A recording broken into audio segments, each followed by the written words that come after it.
பழனிசாமிண்ணே, என்ன வெளிநாட்டுக்கு வேலைக்கு வந்துட்டு படுத்து கிடக்குறீங்களா? வேலைக்கு போகாம வேலைக்கு கூட ஐடியா இல்ல. ராஜா கேம் விளாண்டி பணம் சம்பாதிக்கலாம். ராஜா கேம் விளாண்டு பணம் சம்பாதிக்க போறீங்களா? யாரு சொன்னா? சோசியல் மீடியால சொல்றாங்க ராஜா கேம் விளாண்டா பணம் நல்லா நிறைய கிடைக்குது, பணம் நல்லா சம்பாதிக்கலாம்.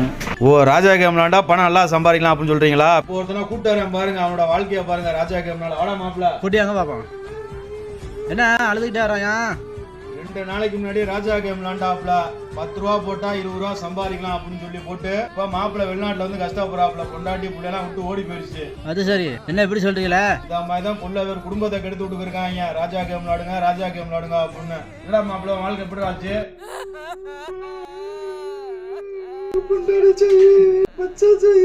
பாத்தீங்களா, இந்த மாதிரி உங்க நிலைமை ஆகி போயிடும். இந்த மாதிரி ஆன்லைன்ல எவனா சொல்றான்னு நினைச்சுக்கிட்டு இந்த மாதிரி கேம் விளாடுறேன் அப்படின்னு சொல்லிட்டு இருந்தீங்க அப்படின்னா காசு பூரா இப்படி தள்ள துண்டா போட்ட மாதிரி கதையாகி போயிடும். அவன் சம்பாதிக்கிறக்காண்டி நம்மளை யூஸ் பண்ணிக்கிட்டு இருக்கான். மக்களே உஷாரா இருக்கணும். அவன் சொல்றான் இவன் சொல்றான்னு ராஜா கேம் விளாண்டு சம்பாதிக்கலாம் நினைச்சீங்க அப்படின்னா இந்த மாதிரி தலையை துண்டு போட்டு விட்டு பொண்டாட்டி பிள்ளை எல்லாம் விட்டு ஓடி போய் பாத்துக்கோங்க. என்ன மாப்பிள்ள?